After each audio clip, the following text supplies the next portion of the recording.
Monster by Walter Dean Myers, page 161. Monday, July 13th. Fade in, interior, courtroom. There's a feeling of expectation in the air. Petrocelli, Briggs, and O'Brien are talking to the judge. Petrocelli makes a joke, and O'Brien laughs briefly. They return to their respective tables, and the judge nods to the court stenographer, who straightens up, ready to take down the day's proceedings. Petrocelli. The state calls Lorelle Henry. The camera swings to the rear of the courtroom when Assistant District Attorney ushers in Lorelle Henry. The diminutive 58-year-old retired school librarian is neatly dressed. She was once a beautiful woman and is still quite attractive, looking far younger than her stated age. She moves with grace to the witness stand, avoiding looking at either the jury or the defendants. Petrocelli. Miss Henry, do you remember an incident that occurred last December in Harlem? Henry. Yes, I do. Petrocelli. Can you tell us about that incident? Henry. My granddaughter had a cold. It was just a few days before Christmas, and I didn't want it to ruin her Christmas. I had taken her to Harlem Hospital, and they said it wasn't serious, but she was still coughing. I went into the drugstore to look for some cough medicine. I was looking over the medicines, trying to figure out which would be best for her when I heard someone arguing. Petrocelli. Do you know what the argument was about? Henry. No, I don't. Petrocelli. Then what happened? Henry. The store owner, Mr. Nesbitt, came over to see what the argument was about, and I heard one of the men who was involved in the argument say to him, ask him where the money was. Petrocelli. How sure are you that this is what he said? Henry, nervously. Not that sure. It's what I think I heard. Petrocelli. And what did you see during this time? Henry. I saw two young men engaged in an argument. Then I saw one of them grab the drugstore owner by the collar. She grabs her own collar to demonstrate. Petrocelli. And then what did you do? Henry. And then I left the store as quickly as I could. I thought there might be trouble. Petrocelli. Mrs. Henry, do you recognize anyone present today in this courtroom who was also in the drugstore on the day to which you were referring? Henry. The gentleman sitting at the table was one of the men arguing. She points to King. Petrocelli. Let the record show that Mrs. Henry has indicated that the defendant, James King, was one of the men she saw in the drugstore on that day. Mrs. Henry, do you remember the day you witnessed the incident at the drugstore? Henry. The 22nd of December. It was a Monday. I didn't want Tracy, that's my granddaughter, missing too much school. I thought if she could get through the next day or so, she would be all right because of the Christmas break. Petrocelli. Thank you. Nothing further. Cut to Briggs at podium. Briggs.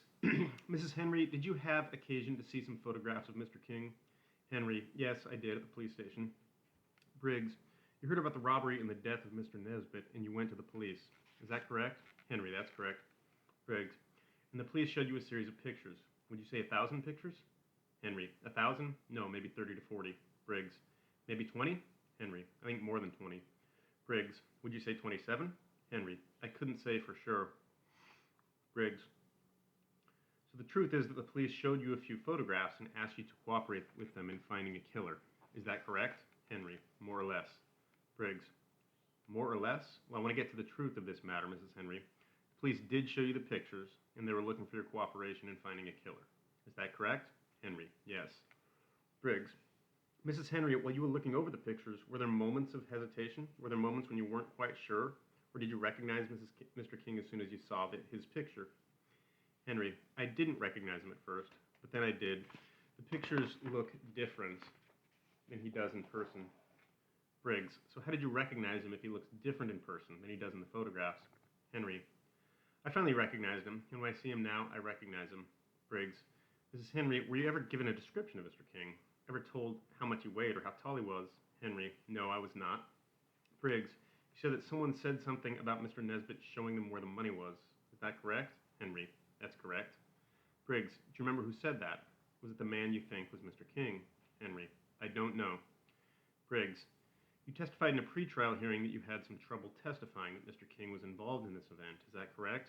Henry. I have trouble testifying against a black man, if that's what you mean. Briggs. But somehow you don't have trouble identifying Mr. King at this time. Isn't that so? Henry. I think I'm doing the right thing. I think I'm identifying the right man. Briggs. Did you ever identify Mr. King in a lineup? Henry. Yes, I did. Briggs. Was that before or after you saw the photographs? Henry. That was after I saw the photographs. Briggs. And how many men were in the lineup? Henry. I believe there were 6. Briggs. 6. Only 6. Nothing further. Cut to O'Brien sitting at the table. She looks up toward the judge and shakes her head. O'Brien, no questions, Your Honor. Cut to Petrocelli. Petrocelli, is there any question in your mind that the man you identified from photographs is the same man who sits at this table? Henry, no, there is not. Petrocelli, thank you. Nothing further. MS of Briggs, his associate, and James King. Briggs to King. When this guy gets on the stand, I want you to take notes. Just write down any questions you want us to ask him. King, like what? Briggs, don't worry about it. We just need the jury to know we're challenging this guy. Petrocelli, Richard Bobo Evans, Your Honor. Camera pans to side of courtroom where a court officer opens the door and leans out. He holds the door open until Richard Bobo Evans enters. He's a big man, heavy and ugly. His hair is uncombed and his orange prison jumpsuit is wrinkled. Briggs, Your Honor, could we have a sidebar? Briggs, O'Brien, Petrocelli, and court stenographer go to side of judge's bench where they speak in whispers. Briggs, why is he dressed in a prison uniform? The prosecution is going to try to connect him to my client. With him in prison gear, that prejudices my client. Petrocelli, he refused to put on a suit. We made the offer. Briggs, it's still prejudicial. Judge, to tell you the truth, I don't think it's going to make that much of a difference. This guy looks like a basket case and he's going to act like one. I don't hold the case up while you convince this guy to wear a suit. Let's get on with the case. Briggs, I'd like to establish the objection. Judge, okay, and I'll overrule it. Let's get going. They return to their respective previous positions with Petrocelli at the podium. Petrocelli, please state your phone name. Bobo, Richard Evans. Petrocelli, Mr. Evans, how old are you? Bobo, 22. Petrocelli, and are you sometimes known by another name, a nickname, or tag? Bobo, they call me Bobo. Petrocelli, now, Mr. Evans, do you know the people who are seated at these two tables, Mr. Stephen Harmon and Mr. James King? Bobo, yeah, I know them. Petrocelli, how long have you known them? Bobo, I've been knowing King all my life. I just met the other guy before the robbery went down. Petrocelli, before we go any further, Mr. Evans, I noticed that you were wearing a prison uniform. What is your current status? Bobo, I'm doing a heavy and a half up at Greenhaven. Petrocelli, will you explain to the jury what a heavy and a half is? Bobo, 7.5 to 10 years. Petrocelli, and what are you doing the time for? Bobo, selling drugs. Petrocelli, and you've been arrested before? Bobo, I've been arrested for, hesitates, breaking and entering, grand theft auto, and one time for taking a car radio, and one time for fighting a guy what died. Petrocelli, so the arrest for fighting a guy that died was manslaughter, is that right? Bobo, yeah, I got 3 years. Petrocelli, I think the record will show you got 5 to 10 years and served 3. Is that correct? Bobo, whatever. Petrocelli, Mr. Evans, can you tell me what happened on the 22nd of December of last year? Bobo, me and King planned out a get-over and we done it. Petrocelli, can you explain to the jury what this particular get-over was? Bobo, we hit a drugstore. Petrocelli, can you tell me as much as you can about the plan and about what actually happened? Bobo, we went over to the place and sat down in a car outside and we got the sign from him. Petrocelli, let the record show that Mr. Evans is pointing toward Mr. Harmon. Go on. O'Brien, objection! Judge, sustained. Is he identifying him or not? Petrocelli, can you identify the man from whom you got the sign that everything was all right? Bobo, that's him, sitting next to the woman with the red hair. Petrocelli, let the record show that Mr. Evans is identifying Mr. Harmon. Go on. Bobo, so we got the sign that everything was cool. King took a hit on some crank we had, and then we went in. We started a beef with the dude behind the counter. He came up with a chrome and started shouting and stuff. Petrocelli, a chrome? Bobo, yeah, a gun. Anyway, King was trying to get the gun from him and I was going for the money. Then I heard the gun go off. I looked over and saw the guy falling down and King was holding the chrome. We grabbed what we wanted and split. That was it. Petrocelli, what else did you grab besides the money? Bobo, we took some cigarettes and left. Petrocelli, then what did you do? Bobo, then we went down to that chicken joint over Lenox Avenue across from the bridge. We got some fried chicken and some wedgies and some sodas. Petrocelli, who was with you at this time? Bobo, just me and King. Petrocelli, when did you find out that Mr. Nesbitt, the drugstore owner, was dead? Bobo, the word was in the street that night. Petrocelli, what happened to the money you got from the robbery? Bobo, like I said, we spent some of it on fried chicken and wedgies, then me and King split the rest. Petrocelli, you indicated that Mr. Harmon gave you the all-clear signal so you could proceed with the robbery. Is that right? Bobo, yeah. Petrocelli, and was he to get part of the money? O'Brien, objection. If Miss Petrocelli wants to testify in, Judge, sustained, sustained. Let's not get carried away. Rephrase the question. Petrocelli, was anybody else to share in the money? Bobo, Little Puerto Rican boy was supposed to get a taste, and King's friend was supposed to get a taste. Petrocelli, you said that you received a sign from Mr. Harmon. Can you tell me what that sign was? Bobo, he was supposed to tell us if there was anybody in the drugstore. He didn't say nothing, so we figured it was all right. Petrocelli, and you definitely saw Mr. Harmon coming from the drugstore, as planned. Bobo, right. Petrocelli, as far as you know, was the shooting of Mr. Nesbit accidental? Bobo, asked King what happened. He said he had to light him up because he was trying to muscle him. He was an old man, but he was strong like some of them old West Indian brothers. You know what I mean?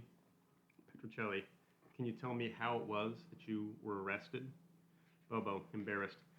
I sold the cigarettes to this guy. His name is Golden, something like that. Then he sold some to a white boy, and then the white boy dropped a dime on him, and he dropped it on me. Once it got going, it was 411, 911, 711.